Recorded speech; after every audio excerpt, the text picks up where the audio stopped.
G'day guys, welcome to Rumble's Fish Room. So I've been doing a lot of feeding lately, but it's not feeding fish, it's feeding a baby. Yeah, I'm not actually expressing milk out of my own boobs, but obviously I'm there to help the missus. And I just had a little boy, his name's Cooper.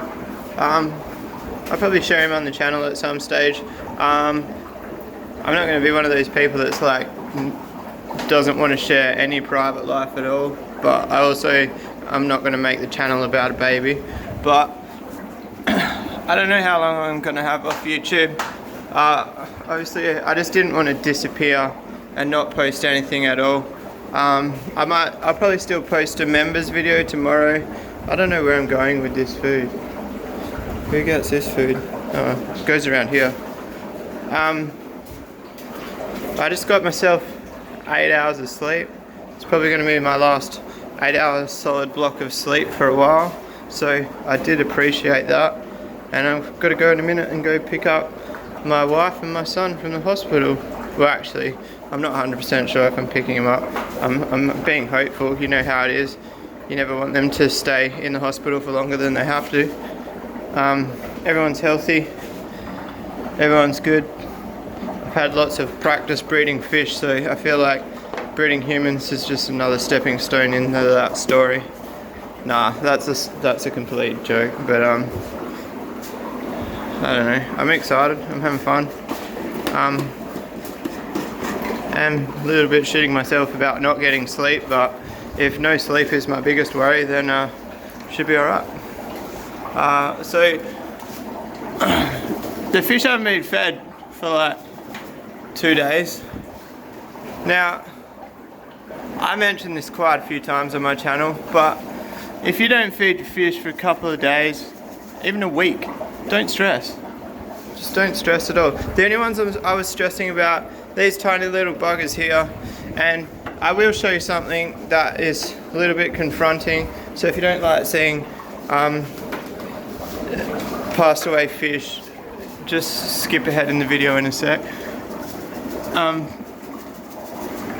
The food's not coming out. There's not enough left in the tub. These are those red hump heads. They're not red heads, they're red hump heads.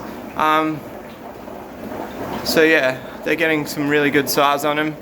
If you saw them in videos a little while ago, they were tiny. The biggest one was probably that size, and now that's the smallest one. I mean, the smallest one is the biggest one. Oh, we got new fish too. I'll do a video on them. I'll probably, not right now, but so the confronting bit. So with flower horns, so like I said, I haven't fed for a couple of days. All the fish are alright. The only problem with that is it can create more aggression because they get hungry. So in this case, the flower horns, this group here, small group in a small tank, really bad combo for flower horns. They just smash each other anyway. I've pretty much taken all the selects out of here except for 2, and those 2 are the biggest ones in there, so hopefully they do alright. I might even split them up today, but that one there is really important to me. That's the single select. I would almost pull the rest of them out and just keep that one in there. But anyway, my point was when they get hungry, they start killing each other with the flower horns. Anyway, the Africans, they don't seem to give a shit, really. Yeah, I don't think they care. I like, with an exception, if they are like a super aggressive fish already, I wouldn't doubt it. But I actually don't feed my fish every day. I feed them 5 times a week or whatever, 6 times a week. The only ones I feed every day, this food here, so like the nano, that's 0.5 millimeters. So basically, any fish that's small enough to feed that food, I feed them once to twice a day.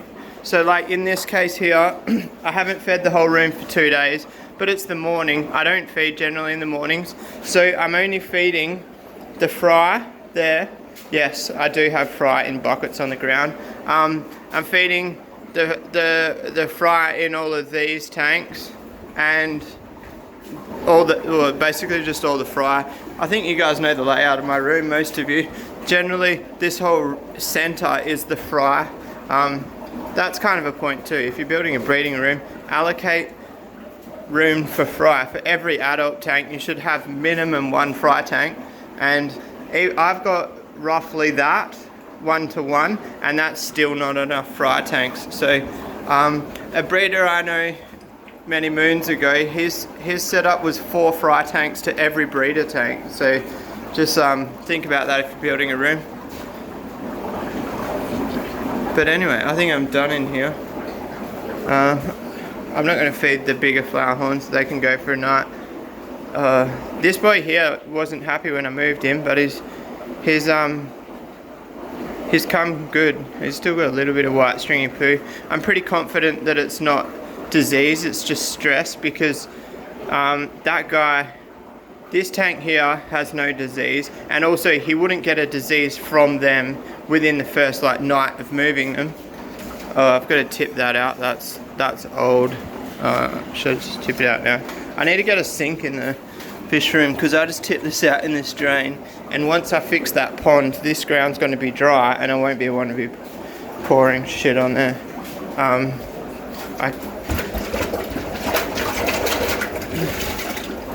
I've got a bottle cleaner, but I lost it. Let's zoom out a bit, eh?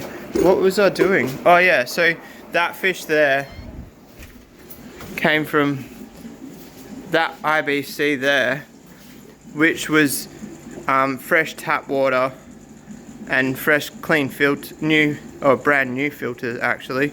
That one there, and there's another one in there, but so there's like the chance of the disease in that is like -3%, and moving a fish from that tank into there, I'm like fairly confident it's not a disease. So when you see white stringy poo, generally the first thing to do is medicate, but I kind of took an educated guess on that one, that he wasn't actually sick, he was just stressed, and it looks like it's paid off. He's looking a lot better. So my point behind that is, don't rush to medication.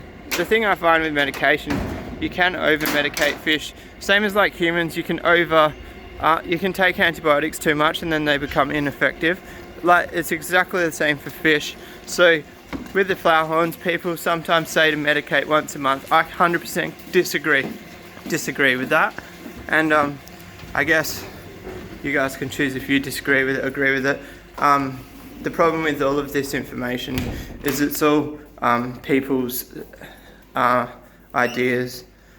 Well, not ideas, but people's, opinions on something that's not concrete research or information. There might be some studies out there to back this up, but if there is, I'm sure Blake's quotes will be in the comments with that. He's my facts guy, if you haven't noticed. He's always coming in the comments with the facts. So if I make if I say something in the video and you want to know information on it, 90% of the time there's a comment from Blake's Aquatics with more information, which is great. I love it. It's good. So shout outs to Blake's Aquatics. But anyway, I gotta go to the hospital, so peace out, guys.